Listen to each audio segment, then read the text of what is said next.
마태복음 13장. 마태복음 13장에는 세 번째로 이제 예수님의 설교와 또 강론이 소개가 됩니다. 마태복음엔 한 다섯 개의 아주 중요한 그러한 설교와 강론이 소개가 되면서 복음의 핵심이 무엇인지를 정확하게 아주 상세하게 설명하는 방식으로 그렇게 전체 구조를 꾸미고 있는 것이 아주 놀라운 특징인 것입니다. 1절, 그날 예수께서 집에서 나가사 바닷가에 앉으심에 큰 무리가 그에게 모여들거늘 예수께서 배에 올라가 앉으시고 온 무리의 해변에 서 있더니 예수께서 비유로 여러 가지를 그들에게 말씀하여 이르시되 씨를 뿌리는 자가 뿌리러 나가서 뿌릴새 더러는 길가에 떨어짐에 새들이 와서 먹어 버렸고 더러는 흙이 얕은 돌밭에 떨어짐에 흙이 깊지 아니하므로 곧 싹이 나오나 해가 돋은 후에 타서 뿌리가 없으므로 말랐고 더러는 가시떨기 위에 떨어짐에 가라지가 자라서 기운을 막았고 더러는 좋은 땅에 떨어짐에 어떤 것은 100배, 어떤 것은 60배, 어떤 것은 30배의 결실을 하였느니라. 귀 있는 자는 들으리라 하시니라. 첫 번째 이 비유는 이제 씨 뿌리는 비유라고 하는 이제 이러한 놀라운 비유가 소개가 됩니다. 그리고 이후부터 일곱 개의 이러한 총 일곱 개의 비유가 천국이 어떤 것인가를 설명하는 아주 중요한 그러한 비유로 소개가 됩니다. 천국은 우리가 가보질 못했기 때문에 이렇게 예수님께서는 천국이 어떠한 것인지를, 하나님의 나라가 어떠한 것인지를 정확하게 비유를 통해서 우리가 이해할 수 있도록 좀 더 쉽게 이해할 수 있도록 도와주시려고 하시는 것을 봅니다. 이제 여기에서는 네 가지의 이러한 그 씨가 네 그러한 곳에 뿌려져서 그 열매를 맺는 방식을 소개하면서 이제 천국이 어떤 것인지를 설명을 하는데요. 씨를 뿌리는 자가 있고 당연히 이제 예수님이시고 그 씨는 복음이 되겠죠. 그리고 이제 첫 번째는 길가에, 그다음에 두 번째는 흙이 얕은 돌밭에, 셋째는 가시떨기에, 넷째는 좋은 땅에 떨어졌다. 이제 이렇게 소개를 합니다.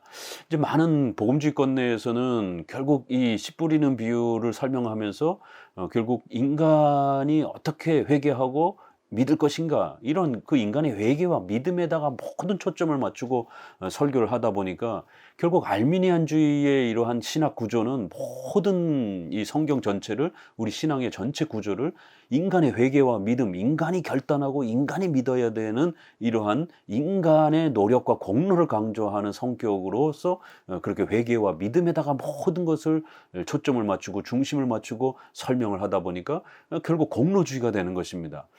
분명 여기에서는 그런 또 인간이 회개하고 믿어야 되는 책임에 대한 아주 중요한 면이 있습니다. 그러나 이제 우리가 전체적으로 보게 되면 인간의 회개와 또 믿음에 대한 분명히 책임이 있다 할지라도 궁극적으로 회개와 믿음을 주시는 것은 또 하나님의 예정과 작정 속에서 주시는 그러한 전적인 하나님의 은혜로부터 오는 것임을 반드시 토대로 인간의 회개와 또 믿음을 설명해야 공로주의에 빠지지 않게 되는 것입니다.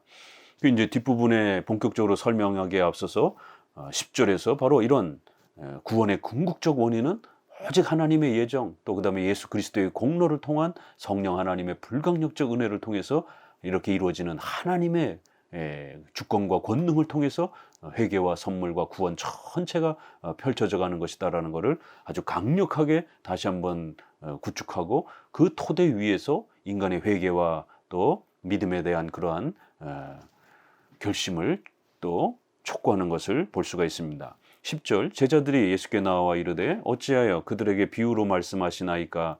대답하여 이르시되 천국의 비밀을 아는 것이 너희에게는 허락되었으나 그들에게는 아니 되었나니 무릇 있는 자는 받아 넉넉히 되되 없는 자는 그 있는 것도 빼앗기리라.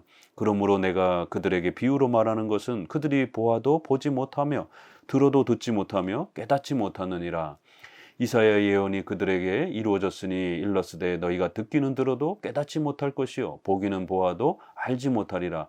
이 백성들의 마음이 완악하여져서 그 귀는 듣기에 둔하고 눈은 감았으니 이는 눈으로 보고 귀로 듣고 마음으로 깨달아 돌이켜 내게 고침을 받을까 두려워함이라 하였느니라.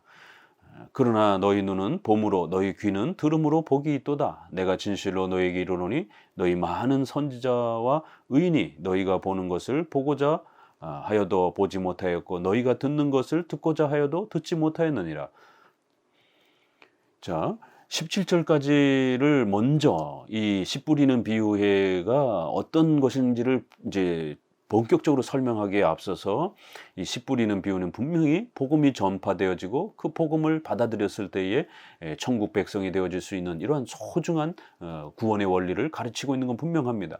그러나 이러한 구원의 이러한 그 초대와 또 구원의 역사를 이루신 것은 그 공로와 근원은 오직 하나님으로부터 이루어지는 것이다라고 먼저 강조하는 것을 보게 됩니다. 천국의 비밀을 아는 것이 너희에게는 허락되었다. 분명히 인간이 회개하고 믿어야 되는 그런 책임이 있는 것입니다. 그러나 그것이 공로나 원인은 아닙니다. 우리 개혁주의는 회개와 믿음을 도구와 신앙의 도구와 수단으로서 강조하는 것이지 알미니안주의자들처럼 공로와 원인처럼 이렇게 설명하는 게 아닙니다. 이 차이가 분명히 있습니다. 천국의 비밀을 아는 것은 오직 하나님의 예정과 그렇게 하나님의 절대 주권을 통해서 허락되어지는 선택된 백성들에게, 제한된 그러한 백성들에게 속죄 역사가 일어나는 거예요. 그래서 무조건적인 선택, 제한 속죄, 이런 도르트 신조의 교리를 우리는 정통 교리로 고백하는 겁니다. 그들에게는, 너희들에게는 허락됐지만 저들에게는 허락되지 않았다라는 거예요. 선택된 백성과 유기된 백성이 분명히 있다라는 겁니다. 갑자기 여기 예종론 얘기를 꺼내고 있는 것입니다. 복음 전도의 강조를 하기에 앞서서, 설명하기에 앞서서 예종론의 구원의 신비를 먼저 설명을 하는 겁니다. 무릇 있는 자는 받아 넉넉하게 되되 없는 자는 그것도 있는 것도 빼앗길 것이다. 이렇게 택한 백성들에게는 주어진 것이 더 큰 은혜로 주어지지만 유기된 자들에게는 그나마 일반은 종 아래에서 혜택을 누리는 그런 있는 것조차도 더 다 빼앗기게 되는 이러한 엄청난 차이를 보게 될 거라는 거예요.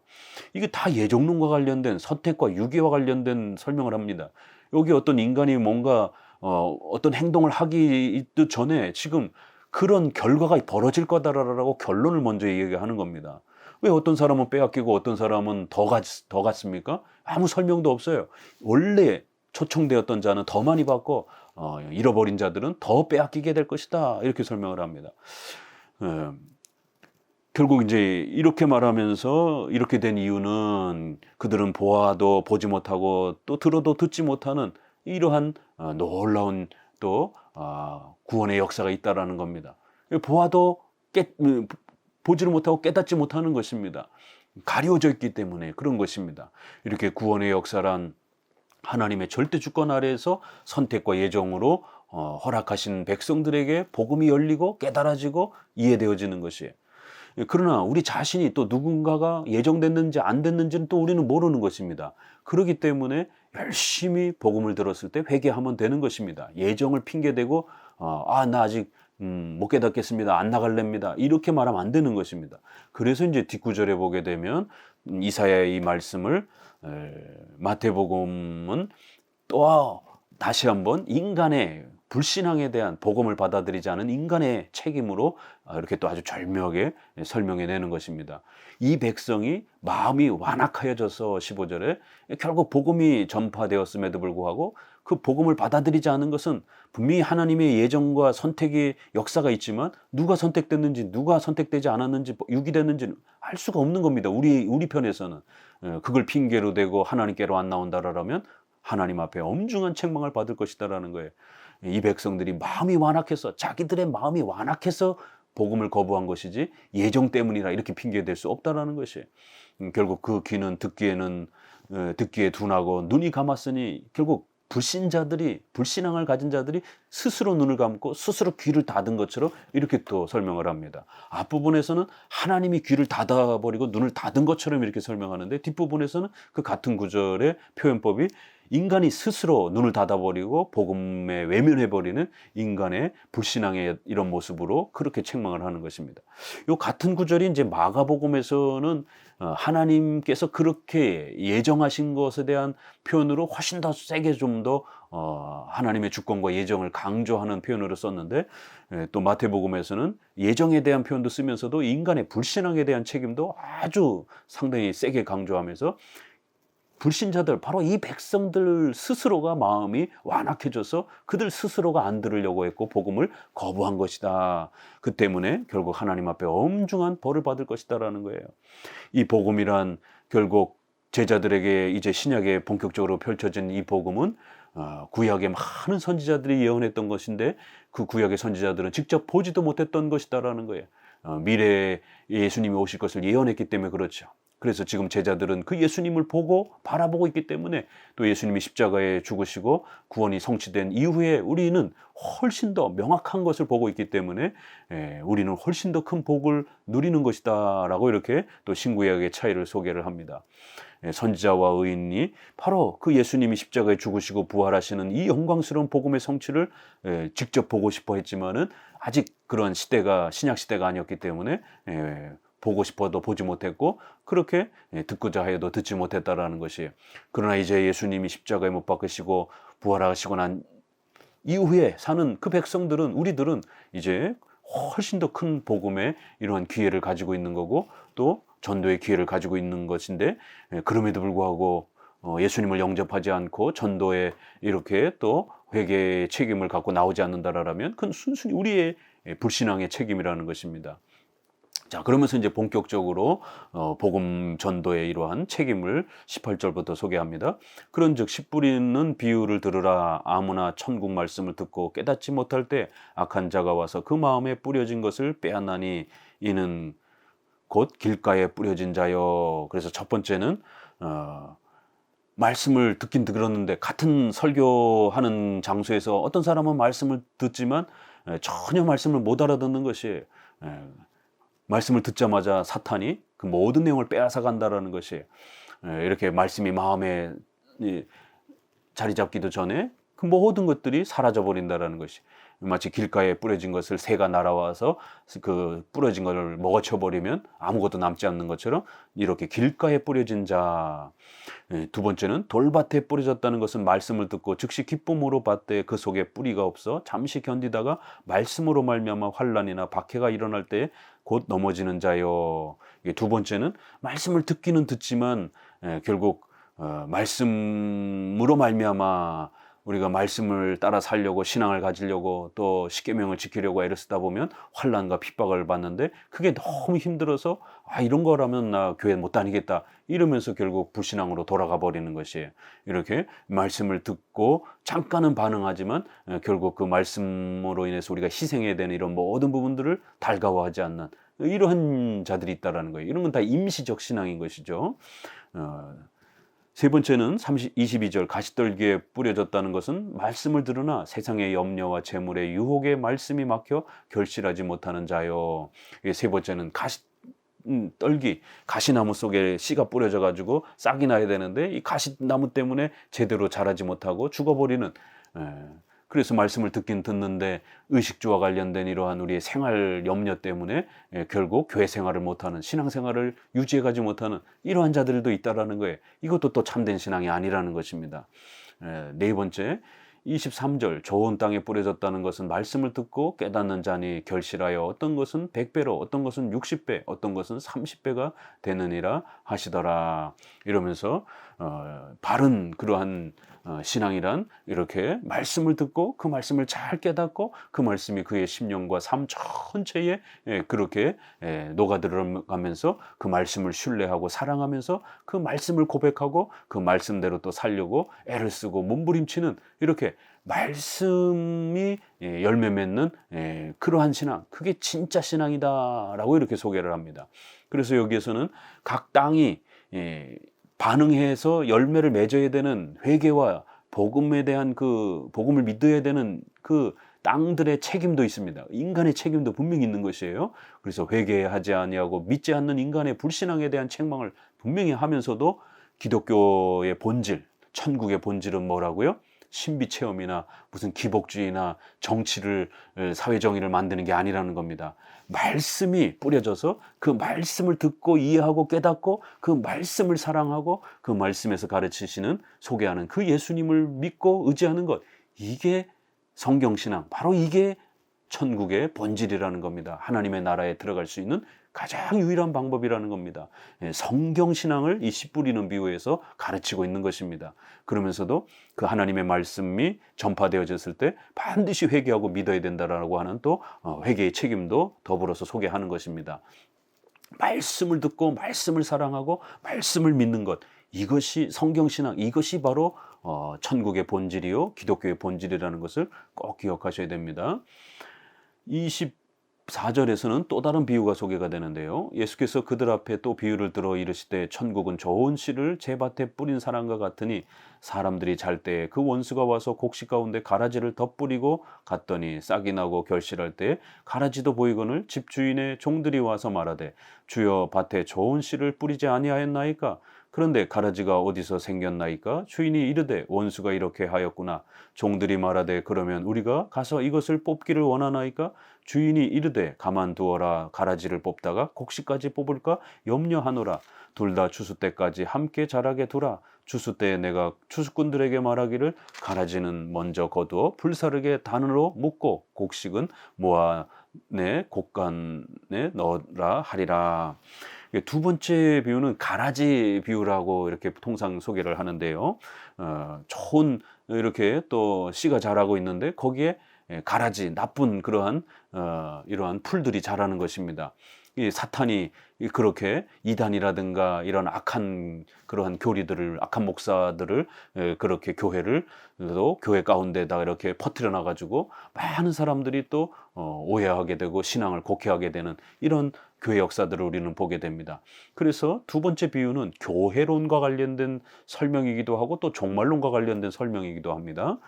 그래서 이렇게 이 땅의 교회는 하나님의 나라는 이 땅에서 유형교회를 말하는 것입니다. 우리가 주기도문에 하나님의 나라가 임하옵시고 라고 하는 것에서 소유리문답이나 하이델베르그 요리문답에 보게 되면 영원한 천국의 이러한 영생의 이러한 그 혜택을 얻는 것이 궁극적으로 이제 하나님의 나라이고 이 땅에서는 아직은 그런 부활을 통한 영생의 단계가 이르지 않았기 때문에 이 땅에서는 유형교회가 하나님의 나라다라고 이렇게 설명을 합니다. 그럼 이 땅에서는 아직 사탄과 악한 영들이 최후 심판을 받지 않았기 때문에 여전히 우리 주변에 그렇게 존재한다라는 것이에요. 그래서 하나님의 나라는 이 땅에서의 하나님의 나라는 불완전해 보이고 또 이렇게 가라지가 섞여 있기도 하고 그래서 교회 안에도 아주 악한 자들이 또 때로는 들어와서 교회를 어지럽히기도 하고 이런 고통을 주기도 한다라는 것이. 그래서 교회란 이 땅의 하나님의 나라인 교회란 이렇게 불완전하지만 또 그 불완한 점 가운데도 하나님께서는 그 교회를 또 지켜가시면서 최후의 심판에 이 악한 가라지들을 전부 다 영원한 형벌에다가 또 그렇게 벌하실 그런 또 준비가 다 되어 있다라는 것입니다. 그래서 가라지들을 너무 엄격하게 이 땅의 유형교회에서 권징을 너무 엄격하게 시행하게 되면 성도들도 잘못하면 다친다라는 것이에요. 그래서 이 땅의 그런 하나님의 나라는 좀 더 불안전한 상태로 있을 수밖에 없다라는 것입니다. 그러나 최후 때까지 심판 때까지 그 가라지를 철저하게 우리가 다 뽑아내지 못한다 할지라도 그냥 두라는 겁니다.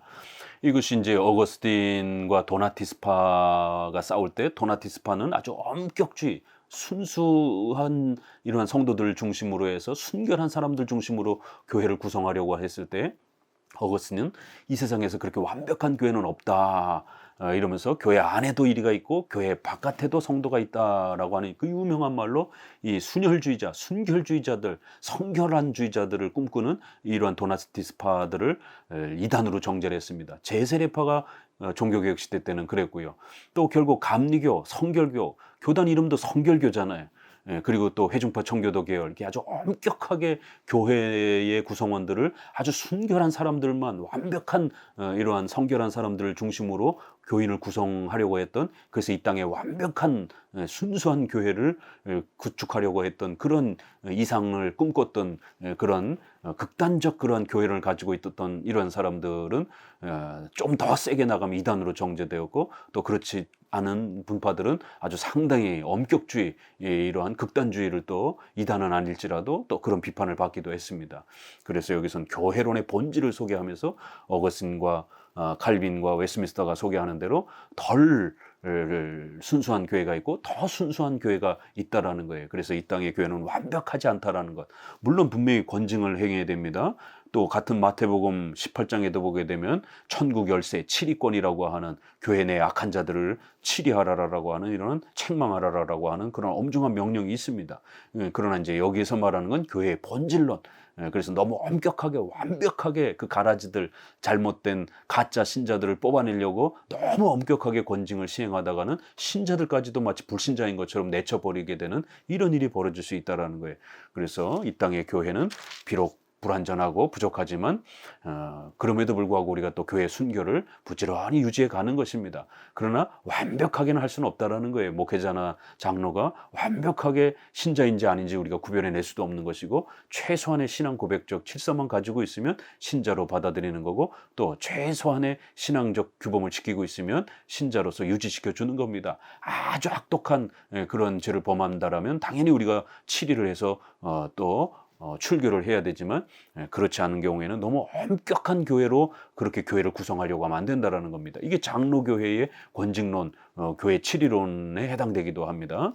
세 번째 비유는요, 31절에 또 비유를 들어 이르시되 천국은 마치 사람이 자기 밭에 갖다 심은 겨자씨 한 알 같으니 이는 모든 씨보다 작은 것이로되 자란 후에는 풀보다 커서 나무가 되며 공중의 새들이 와서 그 가지에 깃들이느니라. 나머지 비유는 조금 더 이렇게 간략하게 소개가 됩니다. 그리고 이제 같은 성격으로 33절에 또 다른 비유도 같이 설명을 좀 드리겠습니다. 또 비유로 말씀하시되 천국은 마치 여자가 가루 서말 속에 갖다 넣어 전부 부풀게 한 누룩과 같으니라. 이렇게 복음의 그러한 생명력, 복음의 힘, 복음의 확장성, 또 복음의 그런 역동성, 이런 부분들을 또 이렇게 강조하는 것입니다. 천국이란 이렇게 이 땅에 분명히 있는 것이고 유형교회로 이 땅에 존재합니다. 그렇지만 아주 부족해 보이고 연약해 보인다 할지라도 복음을, 예수 그리스도를 믿는 이 복음을 가지고 있기 때문에 그 복음은 어마어마한 힘을 갖고 있다는 거예요. 그래서 아주 작은 겨자씨만한 그러한 그 작은 모습으로 보인다 할지라도 결국에는 그 복음이 강력한 생명력이 있기 때문에 성장하고 자라고 나서 어마어마한 많은 사람들이 거기에 깃들이고 도움을 받는다라는 것이에요.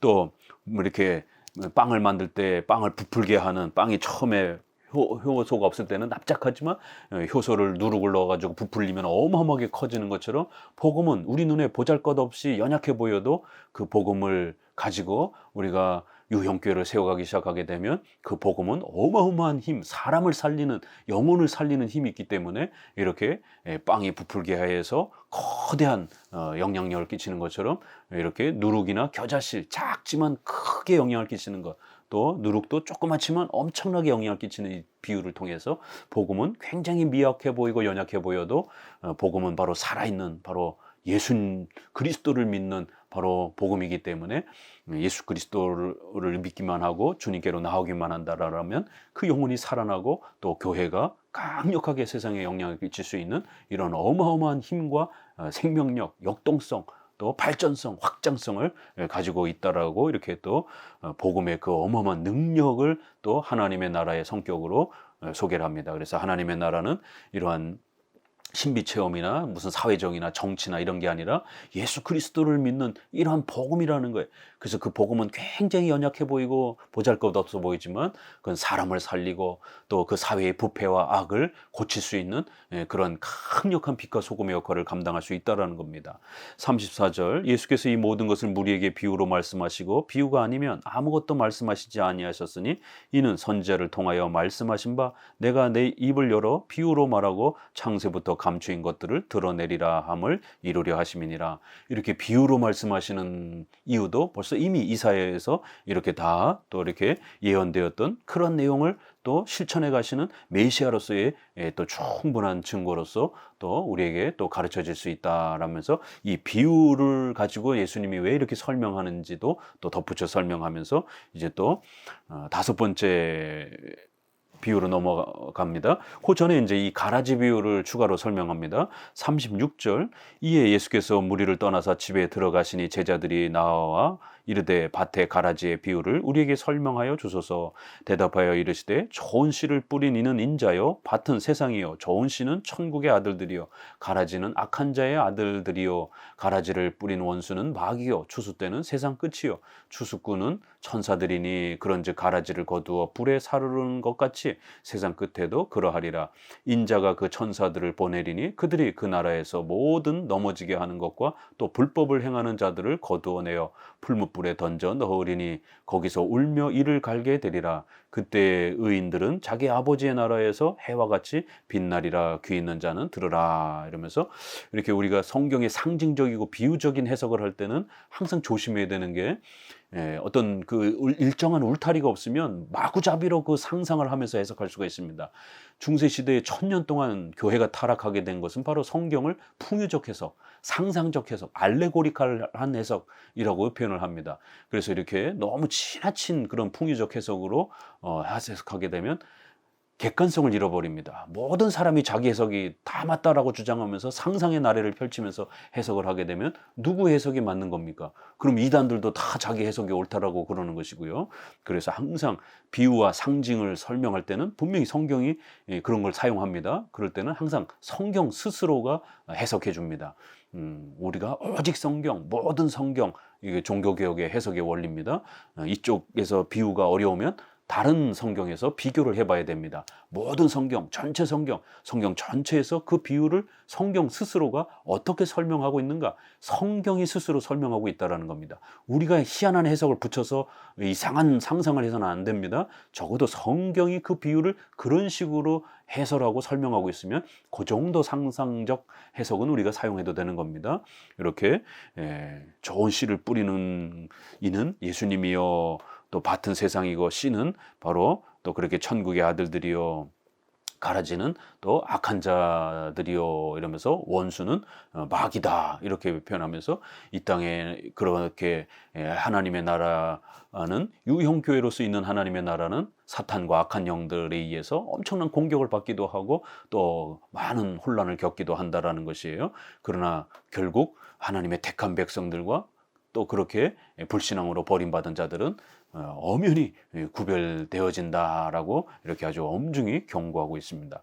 44절 천국은 마치 밭에 감추인 보화와 같으니 사람이 이를 발견한 후 숨겨두고 기뻐하며 돌아가서 자기의 소유를 다 팔아 그 밭을 사느니라. 또 천국은 마치 좋은 진주를 구하는 장사와 같으니 극히 값진 진주 하나를 발견하며 가서 자기 소유를 다 팔아 그 진주를 사느니라. 이렇게 또 두 가지 비유는 보화와 진주에다가 비유를 하면서 어떤 보화와 진주를 발견했을 때 자기네 전 재산을 팔아서 그 소중한 것을 알기 때문에 그걸 사려고 하는 이런 희생, 헌신, 또 이런 결단, 그렇게 해서 하나님의 나라는 반드시 복음을 발견했다라면 자신의 전 삶을 의탁해야 되고 이제는 그 세계관, 문화관, 인생관, 결혼관, 경제관, 정치관 이런 모든 부분들이 이제는 복음을 위해서 바뀌어야 된다라는 것이에요. 그래서 칭의적인 개념도 하나님의 나라에 들어와 있고 또 성화적인 개념도 또 하나님의 나라의 개념에 들어와 있는 겁니다. 그래서 예수님을 믿기만 하고 온갖 세상의 방식대로 살아서는 안 되고 예수님을 믿는 사람들은 그 복음의 가치를 알기 때문에 자신의 모든 삶을 이제는 희생하면서 값진 보화를 진주를 사기 위해서 자신의 전 재산을 기꺼이 헌신하고 결단하는 것처럼 또 이렇게 하나님의 나라의 본질은 예수님 믿는 성도들은 우리의 국가, 사회, 정치, 결혼, 가정 이런 모든 우리의 세계관과 인생관들이 이제는 예수님을 위해서 하나님의 영광을 위하여 우리의 모든 것을 희생하고 복음을 위해서 헌신하고 또 그렇게 결단해야 되는 그러한 또 성화적인 또 열심과 또 삶의 희생과 헌신들이 반드시 따라붙어야 된다라는 것입니다. 이렇게 칭의와 성화는 함께 조화를 이루면서 이렇게 구원의 본질로 형성이 되는 것입니다. 이게 또 천국의 본질적 모습이다 이렇게 소개합니다. 마지막은 또 천국은 마치 바다에 치고 각종 물고기를 모는 그물과 같으니 그물이 가득함에 물가로 끌어내고 앉아서 좋은 것은 그릇에 담고 못된 것은 내버리니라. 세상 끝에도 이러하리라. 천사들이 와서 의인 중에서 악인을 갈라내어 풀무불에 던져 넣으리라. 거기서 울며 이를 갈리라. 이건 종말론의 이런 성격을 좀 더 강조합니다. 그래서 하나님의 나라란 이렇게 최종적으로 최후 심판이 있고 그리고는 영원한 지옥의 형벌을 받는 자들을 있다라는 것이에요. 예수님을 믿는 사람들은 하나님의 나라인 천국으로 초대될 것이고 예수님을 거부하고 불신앙에 머물렀던 자들은 영원한 지옥의 형벌, 이걸 풀무불이다 이렇게 표현하면서 이제 두 번 다시 빠져나올 수 없는 영원히 죽을 수도 없는 그런 영원한 지옥의 형벌을 받는 그런 무서운 심판을 받게 될 것이다라는 것이에요. 이렇게 하나님의 나라란 종말론적인 그런 성격을 갖고 있어서 예수님을 믿는 자는 천국으로 불신앙을 갖는 자들은 지옥의 형벌로 이렇게 구별되어지는 그러한 아주 중요한 최후 심판의 성격을 갖고 있다라고 또 이렇게 마지막 더욱 선명하게 소개를 합니다. 51절 이 모든 것을 깨달았느냐 하시니 대답하되 그러하오이다. 예수께서 이르시되 그러므로 천국에 제자된 서기관마다 마치 새 것과 옛 것을 그 곳간에서 내어오는 집주인과 같으니라. 그래서 여기가 이제 천국은 이와 같다라고 하는 이제 이런 구조 때문에 어떤 신약학자는 요거를 8번째 비유로 이렇게 서기관과 같이 이렇게 옛 것과 새 것을 부지런히 잘 내어주는 또 이렇게 가르쳐주는 이러한 서기관, 교사로서의 모습을 또 천국의 모습으로 추가해서 설명하기도 하는데요. 7개로 설명하는 분도 있고 8개로 설명하는 분도 있습니다. 그렇게 옛 것과 새 것을 우리가 앞부분에서 본 것처럼 새 포도주와 옛 포도주 이렇게 설명한 것처럼 옛 것과 새 것, 당연히 구약과 신약 이런 부분들을 골고루 이렇게 서기관들을 하나님의 말씀을 가르치는 교사를 서기관으로 표현하는데 성경에서 서기관이 복음서에서는 굉장히 많이 책망되어지는 나쁜 이미지로 많이 소개됩니다. 그러나 이렇게 좋은 이미지로도 소개가 될 수 있습니다. 성경을 가르치는 교사 역할이 서기관이기 때문에 이렇게 천국의 제자된 서기관, 천국의 이런 본질을 잘 이해하고 배운 그러한 교사들은 새 것과 옛 것을 잘 골고루 이렇게 배치하고 가르치는 그러한 집주인과 같다. 그래서 집주인이 새 것과 옛 것을 손님들에게 내어주면서 이렇게 잔치를 이렇게 풍요롭게 하는 것처럼 천국은 훌륭한 목사가 이렇게 성도들에게 복음과 율법을 잘 가르쳐서 칭의와 성화를 바르게 성도들이 이해하여 교회 생활과 또 우리의 일상 생활들을 잘 유지해 가도록 이렇게 예수님을 믿고 십계명을 따라 기독교 윤리를 실천하는 것입니다. 칭의와 성화, 이것이 기독교의 본질이요 복음의 핵심인 것입니다. 53절 예수께서 이 모든 비유를 마치신 후에 그곳을 떠나서 고향으로 돌아가사 그들의 회당에서 가르치시니 그들이 놀라 이르되 이 사람의 이 지혜와 이런 능력이 어디서 났느냐? 이는 그 목수의 아들이 아니냐? 그 어머니는 마리아, 그 형제들은 야고보, 요셉, 시몬, 유다라 하지 않느냐? 그 누이들은 다 우리와 함께 있지 아니하냐? 그런즉 이 사람의 이 모든 것이 어디서 났느냐 하고 예수를 배척한지라. 예수께서 그들에게 말씀하시되 선지자가 자기 고향과 자기 집에서는 존경을 받지 않음이 없느니라 하시고 그들이 믿지 않음으로 말미암아 거기서 많은 능력을 행하지 아니하시느니라. 이렇게 마태는 또 마지막 결론으로서 결국 불신앙에 대한 아주 엄중한 책망을 이렇게 마지막으로 경고를 합니다. 예수님이 고향에 돌아가셔서 이렇게 또 사역을 하시는데 예수님을 조롱하며 비웃으면서 이렇게 가난한 집 목수의 아들 그 청년 아니냐? 그 형제들 우리가 다 알고 있는데 어떻게 이 청년이 자기가 신이다라고 그러면서 자기가 메시아다라고 그러면서 우리가 기대해왔던 그 메시아 흉내를 내느냐 이러면서 예수님을 조롱하고 배척하는 것이에요. 결국 이 7가지의 비유를 통해서 천국의 이런 위대한 내용을 가르쳐 주시고 복음이 무엇인지를 이렇게 열심히 가르쳐 주셨음에도 불구하고 자기들의 기대와는 다른 그러한 내용을 설명하니까 자기들이 기대했던 복음 메시아는 뭡니까? 국가 정치를 통해서 로마의 식민지로부터 벗어나는 것, 물질의 번영을 추구하는 것, 또 온갖 또 이러한 신비 체험과 이런 표적을 구하는 이런 은사 체험을 경험하는 이런 놀라운 신적인 그런 능력을 경험하는 것, 이런 걸 기대했는데 전혀 예수님은 그런 거를 주지를 않으니까 결국 예수님을 조롱하고 배척하는 것이에요.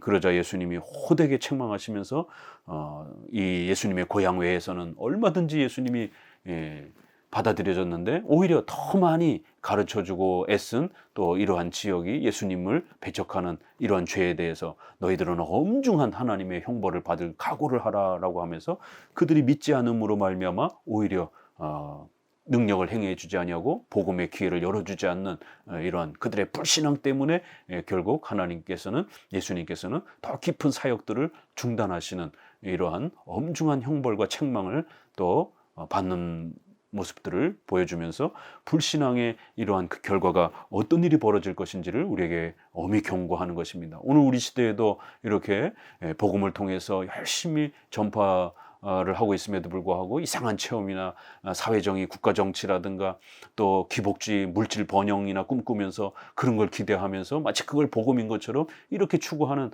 그러면서 참된 복음을 멸시하고 교리를 배우며 칭의와 성화를 알아가는 이런 성경신앙의 이런 교리 중심의 신앙을 깔보는 그러면서 예수님을 부인하고 배척하는 이러한 신앙들은 결국 하나님 앞에 영원한 지옥의 형벌을 받게 되는 참된 구원으로 나오지 못하게 되는 이러한 엄중한 책망을 받게 될 것이라는 겁니다. 참된 복음이 무엇인지 예수님의 사역의 본질이 무엇인지 하나님의 나라 천국의 본질이 무엇인지 이렇게 계속 반복해 가면서 특별히 설교와 강론 교훈을 통해서 더욱 상세하게 이렇게 가르쳐 가시는 것을 볼 수가 있습니다. 감사합니다.